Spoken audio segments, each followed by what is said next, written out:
찬송가 516장으로 찬송하겠습니다. 516장 찬송입니다.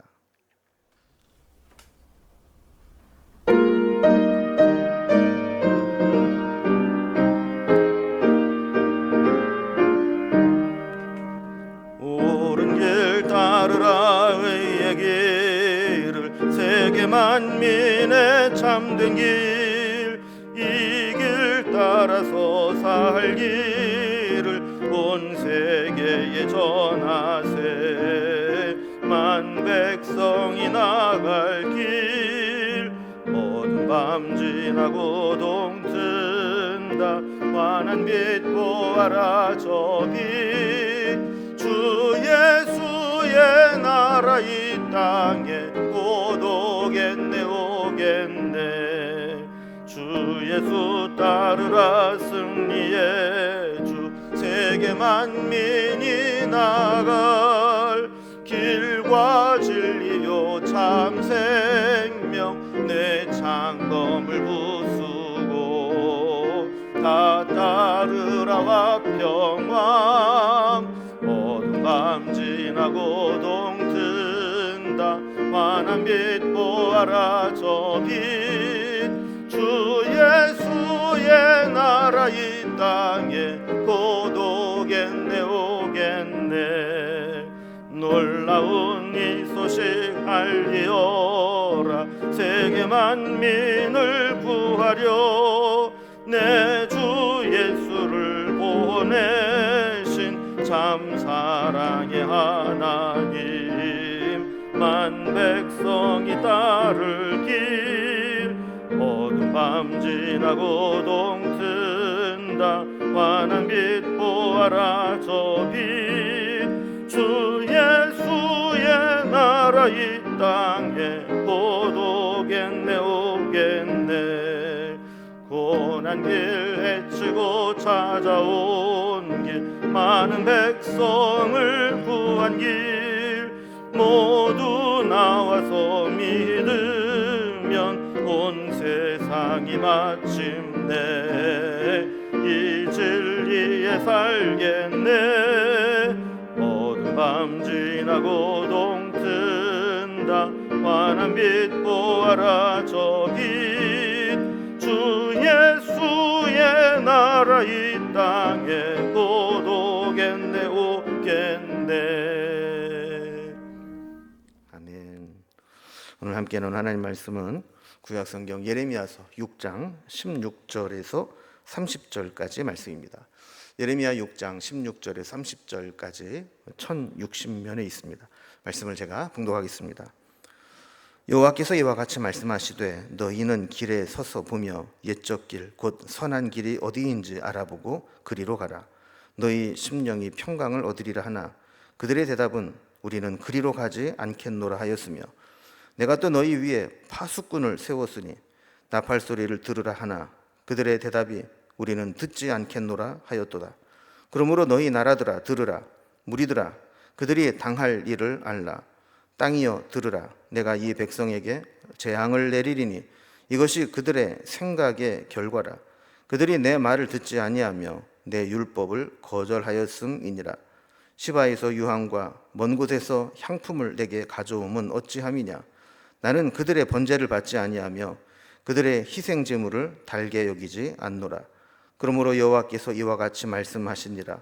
보라, 내가 이 백성 앞에 장애물을 두리니 아버지와 아들들이 함께 거기에 걸려 넘어지며 이웃과 그의 친구가 함께 멸망하리라.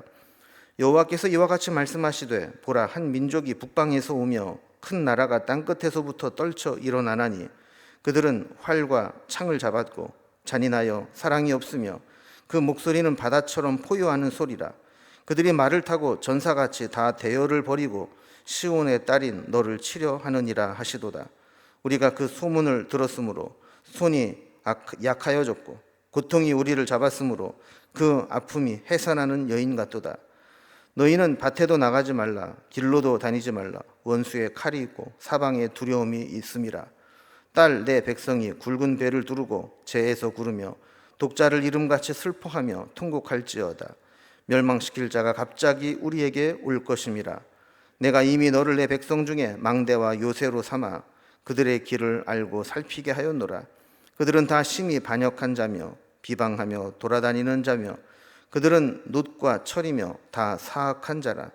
풀무불을 맹렬히 불면 그 불에 납이 살라져서 단련하는 자의 일이 헛되게 되느니라. 이와 같이 악한 자가 제거되지 아니하나니 사람들이 그들을 내버린 은이라 부르게 될 것은 여호와께서 그들을 버렸음이라. 아멘. 하나님은 이제 예레미야 선지자를 통해서 계속해서 하나님께로 돌아오는 길만이 살 길이다, 이런 말씀을 주고 계십니다. 그러면서 예전에 하나님만 섬기고 말씀으로 살아가던 그때를 기억하고 그 길로 돌아가라라고 말씀하는 것이죠. 그러나 이스라엘 백성들은 하나님 말씀을 들을 생각이 없습니다. 그래서 거듭거듭 말씀하시지만 그때마다 거듭거듭 거절합니다. 결국 유다 백성은 어떠한 조치로도 회복이 불가능한 상태가 되고 말았습니다. 하나님의 말씀을 듣고 회개하고 돌이키기보다는 거짓 선지자들의 말만 믿고 평안하다 평안하다 하다가 비참하게 망하게 되는 것이죠. 그럼에도 불구하고 하나님은 한 번 더 이스라엘 백성들에게 다시 한번 옛적 길, 선한 길, 믿음으로 살았을 때 그때를 기억하고 그때로 돌아오라고 촉구하십니다. 오늘 이런 내용을 가지고 본문을 살펴보면 단락별로 구분을 해볼 때 먼저 16절에서 21절은 하나님께서 저들을 고발하고 경고하시지만 그것을 무시하게 될 때 받게 될 결과가 얼마나 큰 심판인가, 그것을 말씀하죠. 그리고 22절에서 26절까지는 그 심판으로 인해서 북방에서 내려오는 침략자들로 인해서 엄청난 위기를 겪게 될 것을 말씀합니다. 그리고 27절에서 30절까지는 이제 그들은 어떠한 재련으로도 회복할 수 없는 그런 쓸모없는 그런 은덩어리에 내버려진 은이라 일컬음을 받을 것이라고 말씀하죠. 이제 이런 내용을 가지고 단락별로 살펴봅니다. 먼저 첫 번째 단락입니다. 하나님의 경고와 또 고발을 무시한 대가로 이스라엘 백성들이 얻을 결과는 엄청난 심판이었습니다. 하나님은 늘 하나님 백성들을 인격적으로 대하십니다. 강제적으로 끌고 다니시는 것이 아니라 인격적으로 말씀하시고 스스로 깨닫고 판단하고 돌아올 수 있도록 하시는 거죠. 16절에 보면 여호와께서 이같이 말씀하시되 너희는 길에 서서 보며 옛적 길 곧 선한 길이 어디인지 알아보고 그리로 가라. 너희 심령이 평강을 얻으리라 하나 그들의 대답이 우리는 그리로 가지 않겠노라 하였으며 그랬습니다. 하나님은 우리에게도 말씀하십니다. 예전에 믿음으로 살았을 때를 기억해 보라는 겁니다. 그리고 그리로 돌아가라는 것이죠. 그런데 저들은 자신을 살릴 수 있는 마지막 말씀까지도 거부합니다. 오히려 우리는 그리로 가지 않겠노라 하면서 반항하게 됩니다. 17절도 같은 내용입니다. 내가 또 너희를 위해 파수꾼을 세웠으니 나팔 소리를 들으라나 그들의 대답이 우리는 듣지 않겠노라 하노라 그랬습니다. 파수꾼은 적들의 상황을 가장 먼저 정확하게 파악하고 나팔을 불어서 알리고 대비하도록 하는 역할을 합니다. 그래서 파수꾼의 나팔 소리에 귀를 기울이고 있어야 합니다. 그런데 강팍해진 백성들은 그 나팔 소리도 듣지 않겠노라라고 반항합니다. 선지자들의 경고의 메시지에 귀를 닫고 듣지 않겠다는 이야기죠. 결국 18절에 보면 그러므로 너희 나라들아 들으라 무리들아 그들이 당한 일을 알라 그러면서 그들이 앞으로 겪게 될 하나님의 놀라운 심판, 무서운 심판을 면할 수 없을 것이라는 것을 말씀합니다. 19절에 보면 땅이여 들으라 내가 이 백성에게 재앙을 내리리니 이것이 그들의 생각의 결과라 그들이 내 말을 듣지 아니하며 내 율법을 거절하였음이니라 그랬습니다. 우리가 하나님 말씀을 들어야 될 때 듣지 않으면 결국 큰 재앙을 피할 수 없습니다. 이런 경고가 주어질 때 우리가 살아갈 수 있는 유일한 길은 하나님께 항복하고 나와서 하나님 말씀에 귀를 기울이고 말씀에 비추어서 우리의 잘못된 것들을 고치는 것입니다. 그런데 유다 백성들은 정말 해야 될 것들은 하지 않고 그저 눈속임으로 적당히 하나님을 기만하며 그리고 마치 종교적 행위가 회개하고 하나님을 제대로 섬기는 것처럼 그렇게 꾸몄습니다. 20절에 보면 하나님이 이것을 지적합니다. 시바에서 유향과 먼 곳에서 향품을 내게로 가져옴은 어찌미냐 나는 그들의 번제를 받지 아니하며 그들의 희생제물을 달게 여기지 않노라 그랬습니다. 당시에 이 시바의 유향과 인도의 향품은 세계 제1의 가장 값지고 귀한 것들이었습니다. 하나님을 섬기는 것이 우상을 섬기는 것의 그 가장 큰 차이는 예물이나 그 제물, 향품이 중요한 것이 아니고 그것을 드리는 자의 마음이 더 중요하다라는 겁니다. 이스라엘 백성들은 겉으로 그 제물이나 향품 이런 것들만 최고급으로 하면서 실제로는 하나님을 온전히 섬기지 못하고 죄악에서 돌이키지 못한 그러한 것들을 감추고 있었습니다. 하나님은 마음의 중심의 회개와 순종이 동반되지 않는 그런 예배와 제사는 받지 않겠다라고 말씀하십니다. 또 21절에 보면 그러므로 여호와께서 이와 같이 말씀하시리니 보라 내가 이 백성 앞에 장애물을 두리니 아버지와 아들들이 함께 거기에 걸려 넘어지며 이웃과 그의 친구가 함께 멸망하리라 그랬습니다. 이스라엘 백성들은 마음 중심으로 하나님께 돌아오기보다는 이렇게 겉으로 어떤 향료와 향품, 예물 이런 것들을 화려하게 값진 것들로 드리면서 이런 외형적인 예배에 도취되어 자신의 죄악과 실상을 제대로 보지 못하고 하나님의 진노하심을 깨닫지 못하고 있었습니다. 결국 하나님은 그들에게 걸림돌이 되어서 다 걸려 넘어지게 될 것이다. 심판을 예고하고 계시는 것이죠. 이제 두 번째 단락을 보면 이제 하나님의 심판이 북방에서 내려오는 침략자들로 나타나게 될 것을 말씀합니다. 하나님께서 그들을 지금까지 보호하시고 돌보시고 계셨는데 이 보호망을 해제해버리고 더 이상 그들을 지키지 않을 때 그들이 치러야 될 대가는 너무나 엄청난 것이었습니다. 22절에 보면 여호와께서 이와 같이 말씀하시되 보라 한 민족이 북방에서 오며 큰 나라가 땅끝에서부터 떨쳐 일어나나니 그랬습니다. 하나님께서 지금까지 막아주고 계셨는데 그 보호하심이 사라지고 나니까 북방에서부터 큰 나라들이 다가오게 됩니다. 지금까지는 유다의 적들이 대부분 근처에 있는 나라들입니다. 그래서 그들에 대한 정보도 가지고 있었고 그들의 침략에 효과적으로 대비할 수가 있었습니다. 그런데 이제 하나님이 심판의 도구로 사용하는 것은 저 북방에서 오는 큰 나라입니다. 땅끝에서부터 오는 것과 같이 멀리서 몰려옵니다. 저들이 정말 두려운 것은 강력한 군사력을 가지고 있기도 했지만 그들이 어떤 존재인지 제대로 알지 못하고 당해야 된다라는 겁니다. 가까이 다가오고 주변 나라들이 당한 소문을 듣고서야 그들의 정체를 알게 되는데 그럴수록 더 두려운 존재라는 것이죠. 23절에 보면 하나님의 심판으로 오는 북방의 민족들의 모습을 설명합니다. 그들이 활과 창을 잡았고 잔인하여 사랑이 없으며 그 목소리는 바다처럼 포효하는 소리라. 그들이 말을 타고 전사같이 다 대열을 벌이고 시온의 딸이 너를 치려 하느니라 하시도다 그랬습니다. 활과 창을 잡았다는 것은 원거리 전투든 근거리 전투든 모두 능하게 치를 수 있도록 훈련되고 준비되었다는 것입니다. 활은 원거리 공격용이고 창은 근거리 공격용입니다. 근데 그들의 특성은 잔인하고 사랑이 없다 그랬습니다. 그러니 얼마나 폭력적이고 얼마나 잔인한 짓을 퍼붓을지 모릅니다. 목소리는 바다처럼 포효하는 소리이고 말을 타고 전사같이 전열을 벌이며 공격해 온다고 했습니다. 무서운 일입니다.